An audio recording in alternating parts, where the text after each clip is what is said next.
to sign into Slido. So you can either scan that QR code on the screen now with your mobile, or you can log into slido.com and enter the code that you can see there on your screen. This just gives you the opportunity to take part in the presentation at various points to make it a little bit more interactive, so you don't have to just listen to me for the entire hour presentation. So we will jump straight in with a Slido question, and I want you to tell me how old you think is old when it comes to a senior horse. So we'll give everybody a minute or two to pop in their answers. I can see the poll is changing all the time. We'll just give it a minute or two to settle.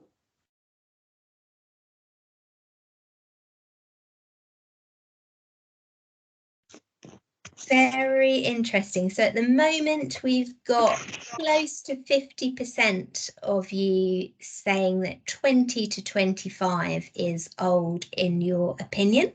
And I'm going to say nothing more than interesting for now. And you might hear a little bit more about people's perception of what may be considered old as we go through.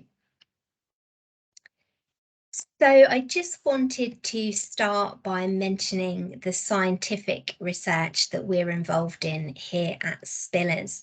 Senior horses hold a very special place in our hearts, and scientific research is something that's really important to us here in terms of continually trying to improve our understanding of how best to feed and manage a variety of horses and ponies. But the senior horse is a key area of research for us, and we have now been researching the senior horse for more than 20 years.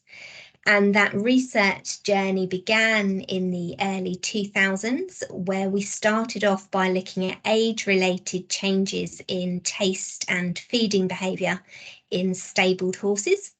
And our work has extended into several areas, including metabolism, nutrient digestibility, insulin response, and gut microflora.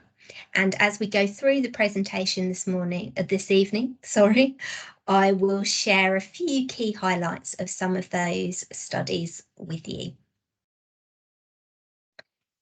So I think we have to start this evening's presentation really by reminding everybody, although I'm sure nobody here this evening really needs a reminder, but that every senior horse or pony is an individual.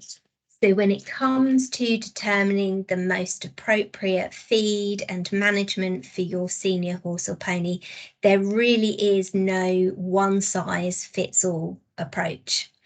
Some horses and ponies maintain healthy and active lives well into their 20s or even 30s, while others will start to show signs of aging by their mid-teens. And some of those signs of aging, which I'm sure you'll be familiar with, are on the screen now.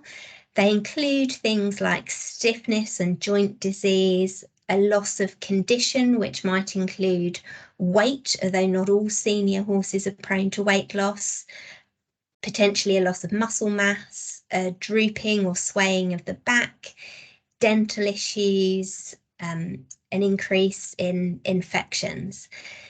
So as every senior horse or pony is an individual, it means there's no right time at which you need to introduce a senior feed or even think about making changes in diet.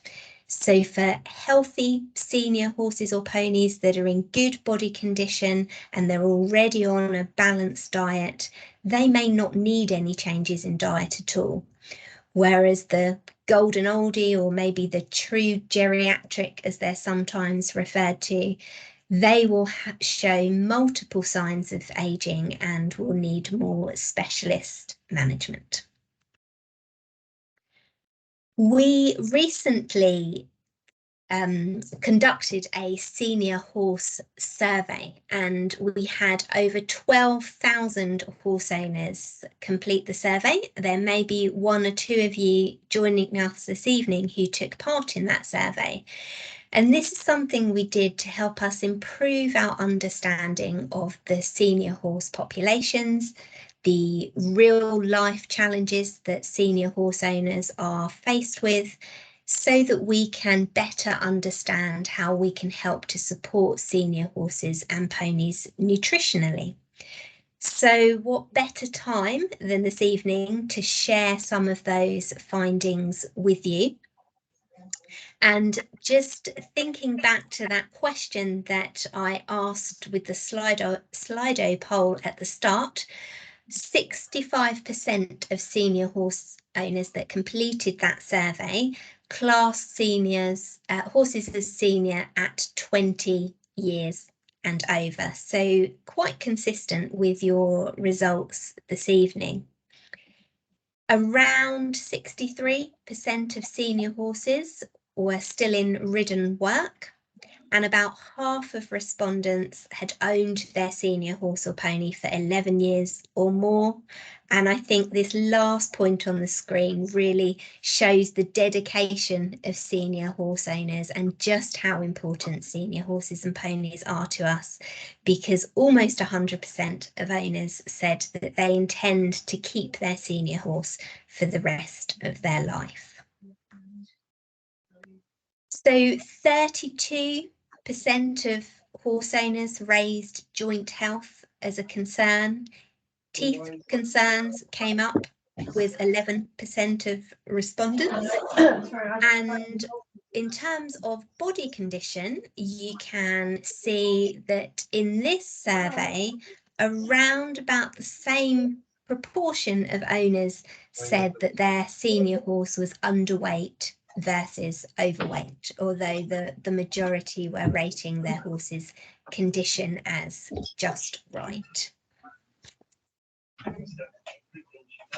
So that's a really nice link into talking about body condition, and is there an ideal body condition for the senior horse?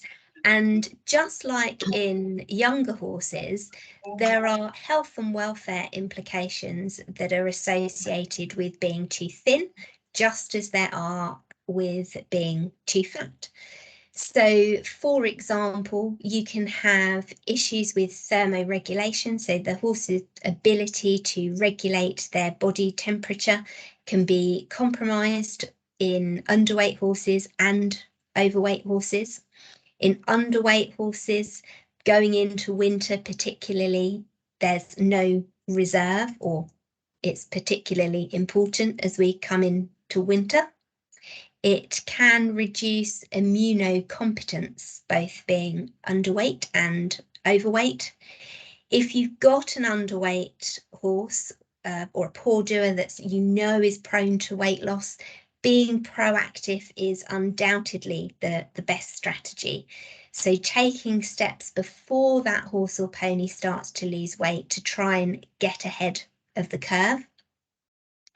If that senior horse or pony is otherwise fit and healthy and not laminitic, allowing them to enter the winter at a slightly rounder body condition score of 6 out of 9 might help them to buffer excess weight loss over the winter. But of course, on the other side of the scale, excess weight gain and obesity, just as it can in younger horses, poses a number of health and welfare implications, including things like increased joint strain, respiratory stress, an increased risk of insulin dysregulation and laminitis. There are a number of ways that you can monitor your horse's weight or body condition, and regular monitoring is really, really important. Body condition scoring is a practical method of assessing fat coverage, and that's external fat. So the fat that you can see and feel, as opposed to internal fat around the horse's organs. And there are two commonly used scales, 0 to 5 or 1 to 9. We recommend using the 1 to 9 scale. So if you look at that diagram on the left, when you use the 1 to 9 scale, you score 6 key areas shown on the screen where horses commonly lay down fat. Each area is scored 1 to 9, and then you take an average to calculate your final score. But whichever system you use, the most important thing is that you're familiar with it and you use it consistently. The body condition index is a method of assessing fat similar to the BMI in people. So if you're less familiar with body condition scoring, you might prefer to try the body condition index. And it's also less subjective than body condition scoring because you're using measurements as opposed to scoring by eye and by touch according to a numerical grading system.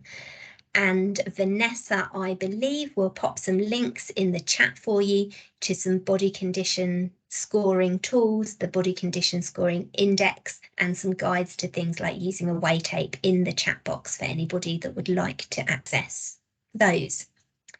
A couple of really sort of useful tips. We recommend generally that you try to monitor body condition score fortnightly and body weight weekly, although it may take several weeks for the horse's body condition score to change. Regular monitoring, of course, helps you to keep track of gradual changes. In general, muscle feels firm while fat feels soft, but when we're thinking about senior horses in particular, it's important to be aware that sometimes a loss of muscle mass can sometimes be mistaken for a loss of fat mass.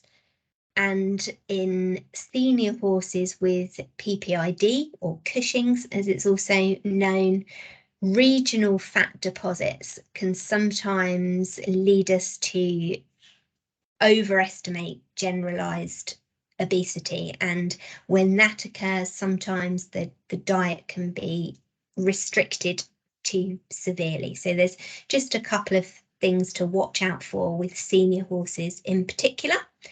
And of course, remember that thick winter coats and rugs can hide a multitude of sins. So take off those rugs regularly and make sure that when you're body condition scoring, you're really using touch and not just eye. So I did say that we would mention some of the scientific research that we've been involved in over the years. And one question that sometimes comes up in relation to senior horses is, does age affect the senior horse's ability to digest nutrients? And there was some original research in the 1980s that suggested that senior horses might need more protein in their diets because of a reduced ability to digest it. But it was later questioned whether those findings could actually have been the result of worm damage in those senior horses rather than aging. So later on, research in healthy senior horses that we were involved in showed that simply being senior doesn't affect the horse's ability to digest energy, protein, NDF or fibre, regardless of the type of diet those horses were fed. So whether they were fed a hay-only diet, a hay plus a fibre and oil rich feed, or hay plus a starch and sugar rich feed.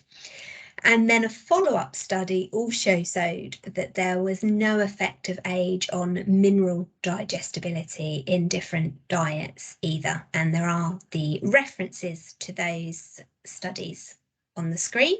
And again, I believe Vanessa will be popping some links to some blogs in the chat as we go along for anybody that would like to read a little bit more about this research. The gut microbiome is something that is becoming of increasing interest in people and animals, and we have done some research into gut microflora in horses, and we found that in healthy horses, aging does lead to a reduction in the diversity of microbes in the hindgut or the large intestine. And that reduction in microbial diversity may mean that some older horses are more sensitive to changes in diet than others, or it may be one explanation as to why some senior horses are more sensitive to changes in diet. And on a practical level, that may mean that we need to be even more conscious of making dietary changes gradually. But we always talk about horses being individuals, and something that we're seeing in many aspects of research, in fact, is that ponies are not necessarily the same as horses. And I'm sure as horse owners, you'll have experienced this in more ways than one, if in temperament, if nothing else. But in terms of gut microflora, it was really interesting because when we repeated this same research in similarly aged ponies, we didn't see that same reduction in microbial diversity.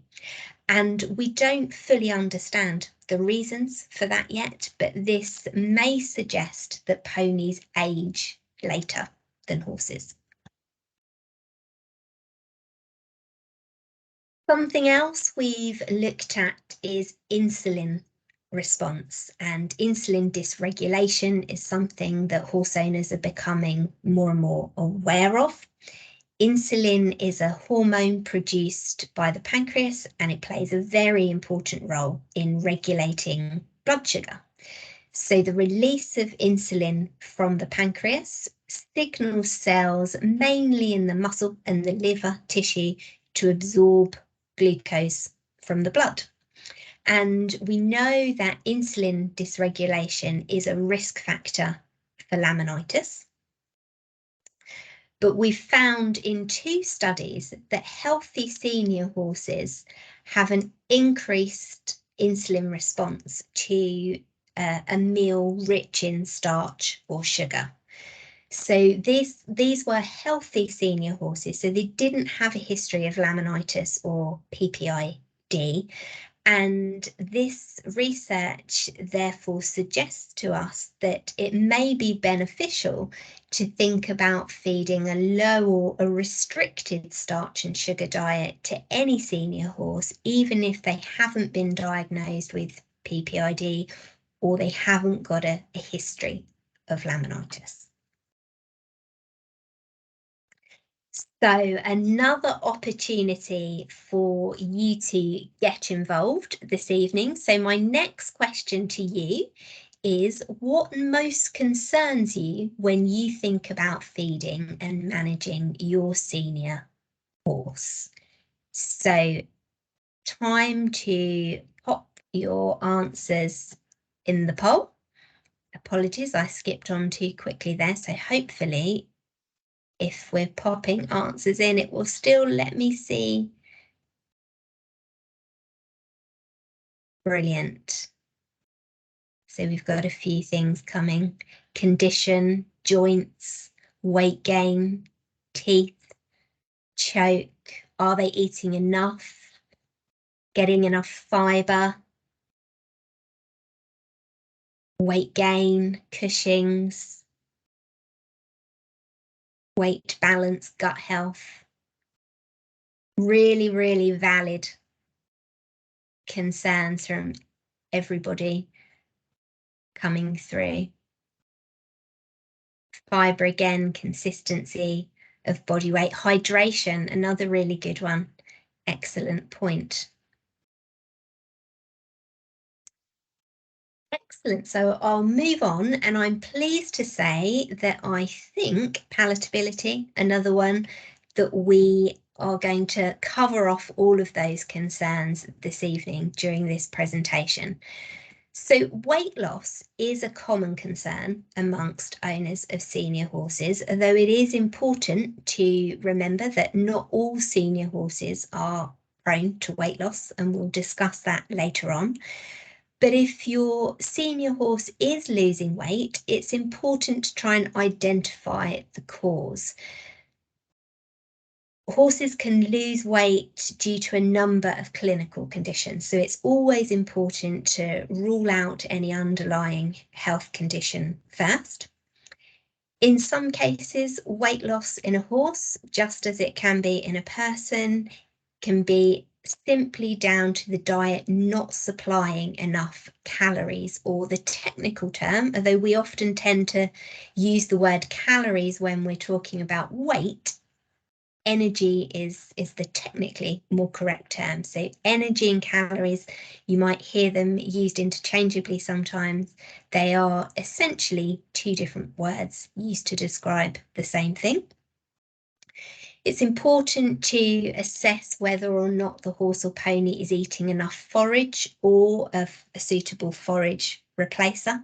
Forage provides the largest source of calories in the horse's diet. So if forage intake is compromised, then it can have a significant effect on the horse's weight. Is the horse or pony warm enough, or on the other end of the scale, are they getting too hot? Have they got a reduced appetite? And if so, why? Have there been any changes in herd dynamics, and are there any dental issues? So there are a few, but undoubtedly not all of the things that may need to be considered. So teeth, I know, popped up in that word cloud several times, and understandably so. Dental issues are one of the more well-known signs of aging, and they can include a variety of dental issues, including lost or worn teeth, diastemas or gaps in the teeth, inflamed gums, even arthritis of the jaw, rather than problems with the teeth per se. So older horses may need more frequent dental checkups or dental treatment, either by a vet or a qualified equine dental technician. But in between those visits, it really pays to make sure that you're aware of possible signs of pain or difficulty when your horse is chewing, because the sooner you pick up on these signs, of course, the better, because it allows you to take appropriate steps to rectify or manage those problems. So signs of pain or difficulty chewing include weight loss, quidding or dropping food from the mouth, digestive issues such as colic, choke, loose droppings, a reluctance or a refusal to eat, bad breath, facial swelling, obvious pain or discomfort when eating, or chewing on one side, always chewing on one side, whole cereal grains or long fibre in the horse's droppings or partially undigested feed. Another thing to take into consideration is that older horses might have sensitive teeth. So if anybody listening this evening suffers from sensitive teeth themselves, it's very unlikely that biting into an ice cream is something that you relish the thought of, or drinking an ice cold drink. And having sensitive teeth can make senior horses reluctant to drink very cold water. Now that's a problem, because dehydration, of course, can have a number of health implications, but reduced water intake is a risk factor for colic, impaction colic, amongst other things. And in winter, horses might be particularly prone or susceptible to impaction colic if they're stabled for long periods, fed dry hay, and then they're not drinking enough. So a useful practical tip can be to add some hot water to your buckets to help take the chill off. But also, if you're using water to mix and dampen your feeds, as many of us do, or indeed you're feeding a mash which needs to be soaked in water, you might want to try using warm water to encourage your horse to eat up if sensitive teeth may be a problem.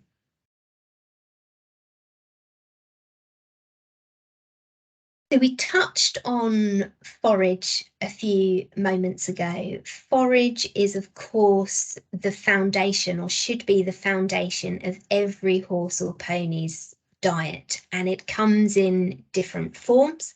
And the most appropriate forage will vary depending on the individual horse or pony and situation and yard environment. So again, there's really no one size fits all approach for any horse, including senior horses. One thing that you might need to be more aware of with a senior horse or pony, of course, is whether or not they are still able to chew forage effectively. In some cases, it may be that the senior horse or pony just has a problem with hay or haylage, although some may also have a problem with grazing too. And horses that are unable to manage long fibre, grass, hay or haylage, will of course need some sort of hay or forage replacer. So hay replacers come in a variety of different forms. Some feeds such as grass nuts, sugar beet, alfalfa are suitable for feeding as partial hay replacers, whereas other feeds are suitable for feeding as full hay replacers if necessary. And there are examples on the screen of feeds within our range that can be fed as a full or partial hay replacer, although there are, of course, alternatives made by other brands available too. You can feed one of these products or a combination, or perhaps you might feed one of these products in combination with something like sugar beet or grass nuts or pure alfalfa. If you're feeding a forage replacer to a horse or pony without access to grazing, then ideally that forage replacer should be divided into a minimum of 4 meals, which I know can certainly be a challenge on a practical level, but we're of course concerned about avoiding long periods without forage and making sure that we keep fibre going through the horse's digestive system. You can get hay replacers or forage replacers that are short chop fibre, like happy hoof that you see on the screen, or grass chaff or alfalfa chaff. And ideally for horses or ponies that can still choose short chop fibre, then it's a great option because horses, of course, evolved as grazers and would spend large proportions of their day chewing. So where possible, we want to promote chewing. For those that can no longer manage short chop fibre, then we'll be needing to think about most often mashes or maybe soaked cubes. And in some cases, you might need to think about feeding a mash as 100% of that senior horse's diet, so to replace all hay, grazing and bucket feed. Another couple of practical tips is you may need to separate senior horses from their field companions to prevent sharing or bullying, and sometimes dividing hay replacers between multiple buckets can help to encourage grazing behaviour and help them to eat a little bit more slowly. Over time, you find that, or you may find that some senior horses will learn to self-regulate and they will eat a bucket hay replacer more slowly as they become accustomed to it. Something we're sometimes asked about is minimum forage intake, particularly for horses and ponies that are overweight or horses or ponies that are fed hay replacers. So in terms of minimum daily forage intake, the recommendation for the large majority of horses and ponies, and particularly leisure horses, would be 1.5% of their current body weight on a dry matter basis.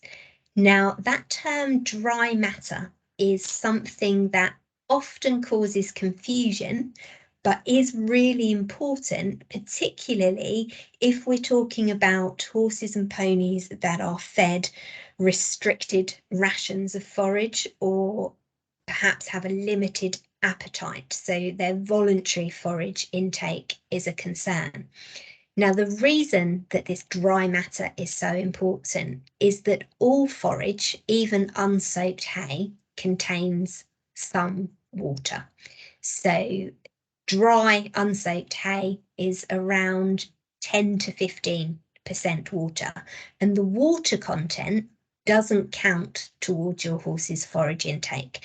So 1.5% body weight for a 500 kilo horse is 7.5 kilos a day, but you need to adjust to account for the water content. So on a practical level, it means on average feeding around 9 kilos of hay to a 500 kilo horse that doesn't have access to grazing.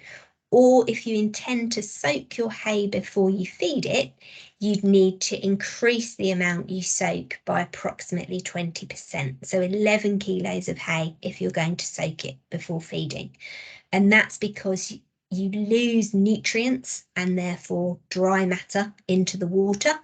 So once you soaked your hay net, essentially it contains more water and less hay than it did before soaking.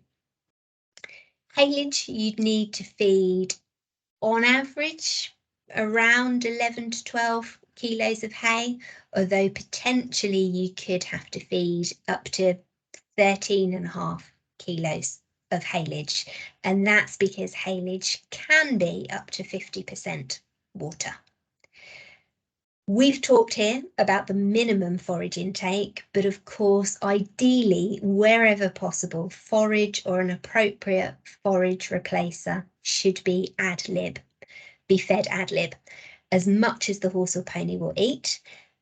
But you'll see that I've put a note on the screen there about the fact you may need to monitor how much forage your horse or pony is actually eating, because ad lib forage may be ideal, but if voluntary intake, so how much they're choosing to eat, is a concern, then we might need to make adjustments. So for example, you weigh the amount of hay that you give your horse in a 24-hour period and then weigh how much is left. And ideally, you'd want to do that for 3 to 5 days so that you can get an idea of, on average, how much forage they're consuming. If your horse or pony has access to grazing, which many of them do, measuring their total forage intake is impossible in a practical setting. So something that might be helpful in practice is monitoring the number of droppings that your horse or pony does as a way of monitoring their forage intake. So we talked about feeding hay replacer, and mashes are really, really valuable for horses and ponies that have very poor teeth and can't manage cubes or short chopped fibre. And most cubes that you can buy, regardless of the manufacturer, can be soaked to make a mash. The soaking time will vary. You can often use warm water to speed up the soaking time, but quick soaking mashes often make for a more convenient option. Depending on the mash you choose, they may be suitable for feeding just as a replacement for a mix or a cube. It may be that it's suitable for feeding as a partial forage replacer, or it could be suitable as a full hay replacer or indeed the total diet. Whatever hay replacer you're feeding, whether it's a mash, a cube, or a short chop fibre, it is important to check whether that hay replacer contains added vitamins and minerals. And if you've got any questions or concerns about feeding a balanced diet, then of course contact a nutritionist and they will be able to help you check whether or not your horse or pony's diet is balanced. But if, for example, you're feeding a hay replacer such as Spiller's Speedy Mash or Senior Super Mash that has added vitamins and minerals, then you're not going to need to feed something like a feed balancer on top in order to provide a balanced diet. Any mash or indeed any hay replacer, in fact, for a laminitic should be low in starch and sugar. And if you're feeding a mash, it's really important that you weigh your mash before soaking. And that's because the increase in volume after you've soaked it can make it really easy to overestimate how much you're feeding. And you can see there the scoop of, or the little pile of dry pellets versus the fluffy soaked mash on the right-hand side. So another opportunity for you to get involved, if you are feeding a 500 kilo horse a mash as a hay replacer, approximately how many Stubbs scoops would you need to feed as a minimum in a 24-hour period? So if you were saying that a stub scoop was around to 2 kilos, how many scoops of something like Senior Super Mash would you need to feed? So we'll just give it a moment.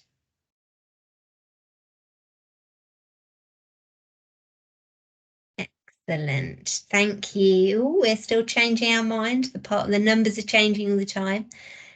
Thank you everybody for taking part. So your 500 kilo horse that's unable to eat hay may need 9 to 12 kilos potentially of hay replacer a day. So remember, generally most hay replacers you would feed weight for weight in replacement for hay. So if on average you're looking at 9 kilos of hay as a minimum forage ration for a 500 kilo horse without grazing, you'd be looking at around 9 kilos of hay replacer. So that would be around 5 scoops, 4.5 to 5 scoops. If you were looking at a Spiller's mash, of course, all feeds vary in terms of weight per scoop. If you look towards the higher end of the scale, so not a horse or pony that was a good doer and we were feeding sort of based on minimum forage intake and not feeding additional mash as bucket replacement, hard feed replacement for mix or cubes, then we'd be looking potentially 12, maybe even 13 kilos a day. So it's really just here to highlight that it's quite a lot of feed when we're looking at feeding a hay replacer. 10 kilos of hay replacer would mean you're using 120 kilo bag of feed every 2 days. 12 kilos of mash, dry weight of a Spiller's mash, you're looking at around 6 dry scoops if you're using a Stubbs scoop of a hay replacer per day. So PPID, or Cushing's, as it's sometimes still referred to, is a common endocrine or hormonal condition affecting senior horses or ponies. And senior horses or ponies with PPID may be at an increased risk of laminitis, especially if they have insulin dysregulation. We also know that older horses with PPID may have increased fecal egg counts, so they may need more frequent monitoring and or treatment, so that's something that should be discussed with your vet. Weight loss and or a loss of muscle mass might be more prevalent in horses with PPID, and it's important to remember that those prone to laminitis need to be managed really carefully on a low starch and low sugar diet. And in general, this means restricting or removing grazing, choosing fibre-based feeds that are low in starch or sugar, or feeding either a low WSC, so water-soluble carbohydrate or sugar hay, or a hay replacer that's low in starch and sugar. Oil can be a really safe and sympathetic source of calories for a wide variety of horses and ponies, including those that are prone to laminitis or have PPID. Remember, energy and calories are the same thing. So oil is around about 2.5 times higher in calories, gram for gram, compared to cereal grains, but oil is starch and sugar free. So we've talked about the importance of feeding a low starch diet for those prone to laminitis, and potentially being beneficial to feed a restricted starch and sugar diet to any senior horse. So oil can be an alternative calorie source to cereal starch. All oils provide a similar amount of calories, so around 3.5 megajoules of digestible energy per 100 mils. So that means 300 mils of oil provides about the same amount of energy as a kilo of oats. 350 mils of oil provides about the same amount of calories as a kilo of conditioning feed. It's really important that the oil you feed is human grade oil. It's introduced gradually and you make sure that it's fresh. Not a concern at this time of year, but in hot weather, oil can quickly go rancid. So that's something to be aware of. It can take horses a long time, up to 12 weeks potentially, to adapt to utilising a very high oil diet. So weight gain may be slower on a high oil diet versus a traditional high starch, high cereal grain diet, although a fibre and oil based diet is more sympathetic. And another thing to be really mindful of is that high oil diets need to be balanced with additional vitamin E. So before you increase the amount of oil in your horse's diet, whether that's by moving to a high oil feed or by adding oil from a bottle on top of your horse's current feed, it's worth speaking to a nutritionist for advice to make sure that the total diet provides enough vitamin E. Now, if you're using a commercially produced feed with added vitamins and minerals, then the level of vitamin E will be appropriate for the level of oil. We said way back at the start. Sarah, yeah. Sorry to interrupt. The presentation has gone from the screen. Oh, thank you, Vanessa. Okay, give me a moment, everybody. Let me see if I can get this back. Apologies. So share screen again. What a disappointment. You were probably just looking at me. No, you're lucky. It was just black. Oh, it was just black. Lovely. Completely black. So present with slides. Oh, so let's go through. Can you see the slides now, Vanessa? Yeah, all good, all back. Excellent. So we'll go back to our oils. Here we go, balancers. So moving swiftly on, slight technical glitch there. Not all senior horses are prone to weight loss. Some might be good doers, they may even be overweight. Obesity can be as much of a problem in senior horses as it can in younger horses and ponies. And in fact, sometimes you might find that healthy senior horses actually become more prone to weight gain as they get older as a result of doing less work. And I, in fact, myself owned one such senior horse, and she was incredibly difficult to keep her waistline in check once she'd started to do a little bit less work.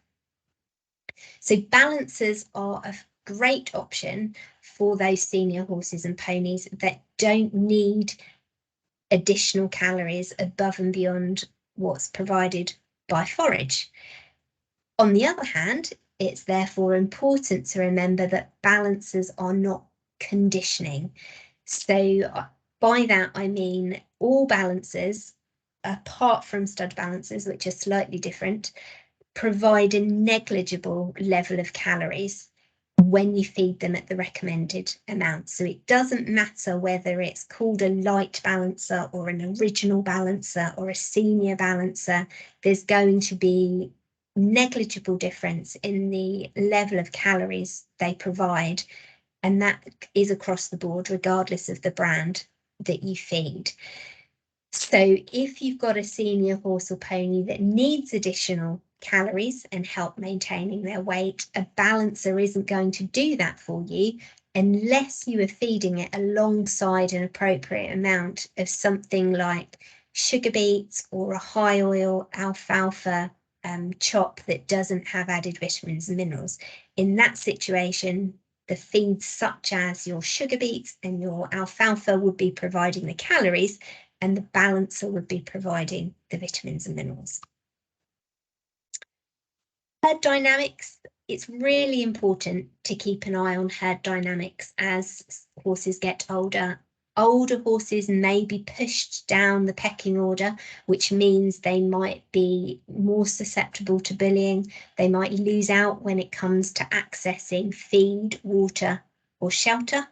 So choose field companions carefully, look out for signs of bullying, and if necessary, feed senior horses separately. It's also important to provide a large water trough, or ideally, if you can, more than one supply of water in the field. Appetite came up in our word bubble earlier this evening as a concern when it comes to feeding senior horses or ponies. And first of all, it's important to rule out dental issues and any underlying clinical conditions.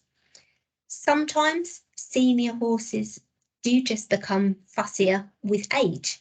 So if you're confident that underlying clinical or dental concerns can be ruled out and it's a case of a more discerning palate that's affecting palatability, then you might want to think about trying adding some herbs or flavours, things like garlic, mint, fenugreek to your horse's feed, or maybe warm water, even if they don't have sensitive teeth. Sometimes that can help tempt fussy eaters.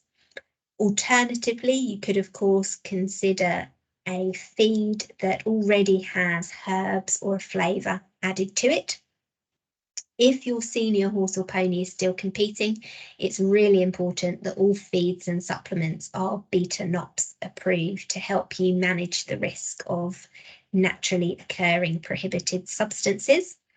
But sometimes a lack of appetite can be the result of pain from general joint disease, and that can also have an effect on overall welfare as well, of course. So do discuss pain and pain management with your vet.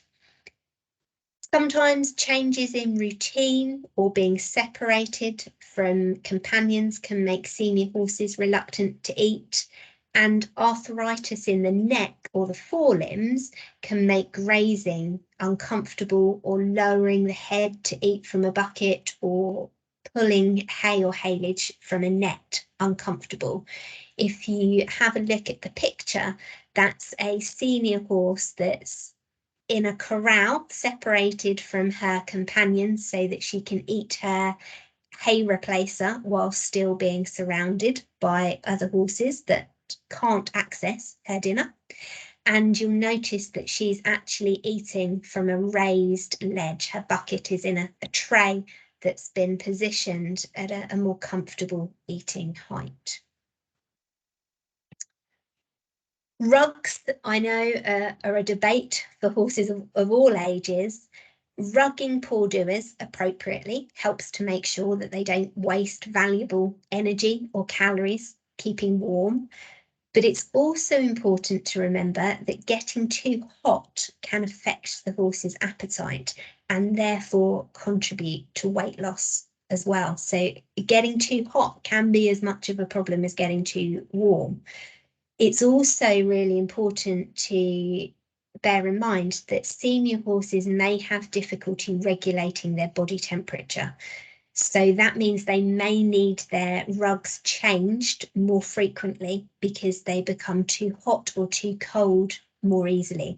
And particularly if the weather is changeable or unseasonably mild, you might need to think about checking more often. Digestive health is another common concern that also came up earlier this evening, and a supplement is something that many owners look towards, and certainly pro and prebiotics. So probiotics in horses, we look at using live yeast because live bacteria aren't licensed for use in the UK or the EU in horses, or prebiotics such as moss and foss. And these ingredients or supplements can help to support digestive health, but it's important to remember that they're no substitute for good management. Things like a high fibre diet is essential for digestive health. Feeding small meals, restricting starch intake, making changes in diet gradually are all very, very important. Joint support is something that, again, our mind might automatically go down the supplement route, and supplements may help to support joint health in some horses. Common ingredients you might see include things like glucosamine, MSM, omega-3, chondroitin, but supporting your horse's joints as they get older is about a lot more than just feeding a joint supplement. So weight watching, remember excess weight gain places extra strain on joints. Avoiding stabling for long periods so horses are able to keep moving. Do look though at your paddocks, your choice of turnout field wherever possible. So avoid turning out on uneven ground, steep inclines, heavily poached fields. All of these things increase the strain placed on joints. And also think back to the start. You may remember me saying that sometimes dental issues could be down to osteoarthritis of the jaw rather than the teeth per se, or that difficulty eating rather could be osteoarthritis of the jaw.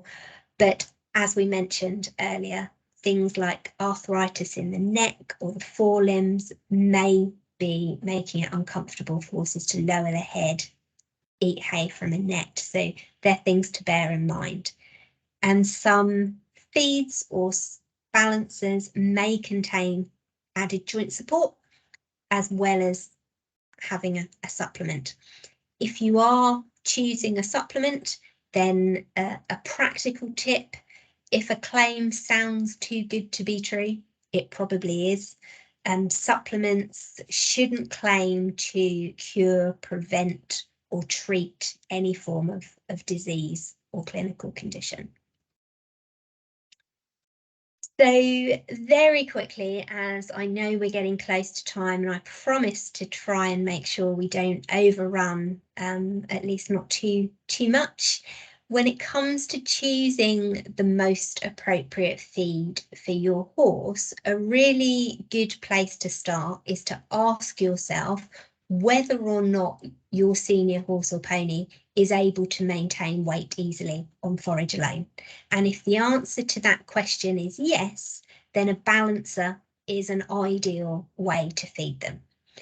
If not, then you need to look for something that's going to provide your horse with additional calories as well as vitamins and minerals for a balanced diet.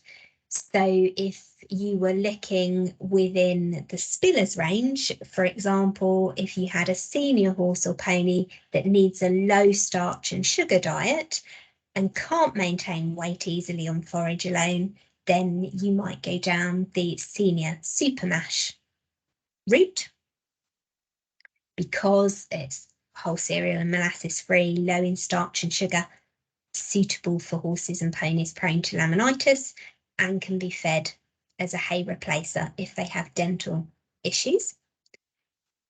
If a very low starch and sugar diet isn't necessary for your individual horse or pony, you might consider feeding a mix. And in our range, we have two options, and the senior complete care mix on the right is an alternative to a traditional mix where we have restricted the starch content by having a lower inclusion of cereal grains and a higher proportion of fibre and oil.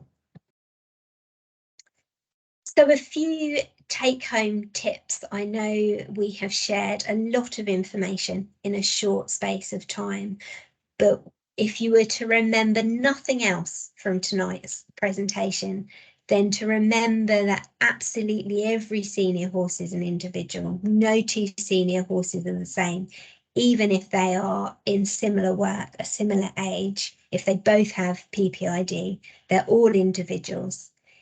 If you suspect clinical conditions or you know your horse or pony has a clinical condition, then of course seek appropriate veterinary advice. Forage should be the foundation of every horse or pony's diet, so always make sure your horse or pony is either eating sufficient amounts of forage, or if necessary, you're providing a suitable hay/forage replacer. Remember that those prone to laminitis do need a low starch and low sugar diet, and they may need, if they're prone to weight loss, a high calorie diet. And it is possible to feed a laminitic a high calorie diet safely. The key is providing those calories from fibre and oil rather than through cereal starch. Remember that balancers on their own don't help to promote weight gain. Feed little and often, small meals. Always remember to weigh your feed dry rather than before soaking.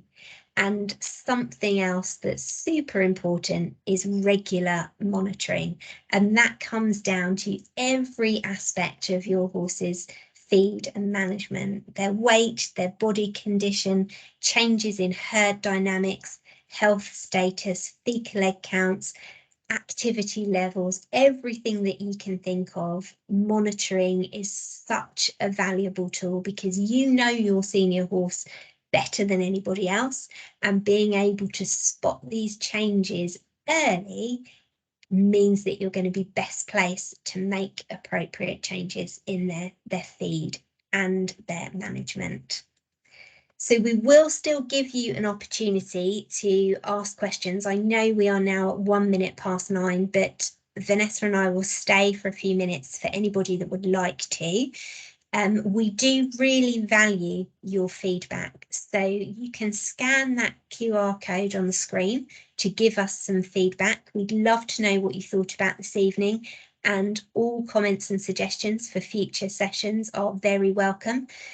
You will also receive an email with a link to a feedback questionnaire, so you can do that if you'd prefer, and we will enter you into a prize draw to win a £20 feed voucher as a thank you for taking the time to share that feedback. So I will stop sharing my screen and I will say a huge thank you to everybody that stayed with us this evening. If you would like to ask any questions, you are welcome. Pop them in the chat if you'd rather not come off the microphone. We have a couple of people. Vanessa might have to help me pick people that have got their hands up or unmute people. But if anybody wants to shout out their question now, they are more than welcome. Hi, I have a question if possible. Of course. Hello. Hi. I've just currently changed my horse to so he's now on senior super mash and he's on supple and senior balancer. Yeah. And he's also on happy hoof just to kind of fill it out a bit. Yeah. Along with kind of various, he won't eat anything without garlic in it, so he gets garlic and more. Yeah. I give him the turmeric for obviously a natural inflammatory. And I do give him some green lip mussel for his joints as well. Now, the question that I was going to ask is the yard that I'm on at the moment, with the bad weather coming in, they have decided that we're in for maybe 2 days at a time, out for one, in for one, out for one. Mm-hmm. Do I need to change his feeding requirements in regards to that, or do I just carry on as normal? So his hard feed, bucket feed element of it can stay consistent. We want to try and keep the diet as consistent as we can, but you will understandably need to adjust. Are you feeding the mash as a forage replacer, or is it as a replacement for, say, a mix or a cube? Well, what I done was I actually WhatsApped the Spillers page and I was advised on what to feed him. Yeah. So I was advised 600 grams of mash and 600 grams of the balancer and 1 cup of happy hoof. Okay. And what I do is I separate them. So I'm 300 for breakfast, 300 for dinner, and I've just separated them between 2 meals. I just wondered if there was anything else that I would need to add on the days that he's in. From what it sounds like, from the information you've given me this evening, though those quantities are what I'd call sort of a bucket feed rather than a forage replacer. So you shouldn't need to really adjust that with the change of coming in and out. It will be, of course, about making up for the shortfall in grazing on the days he's in, with having forage in the stable, but your kind of balancer and your mash can stay the same. Okay, that's great. Thank you. You're very welcome. I'm just going to stop the recording, Sarah, so that if anybody wants to ask a question and they don't want it on record, then if it's sort of referring to your individual horses, then obviously you can sort of feel a bit more comfortable that it's not recorded. Okay. Fabulous idea, Vanessa. I didn't think of that.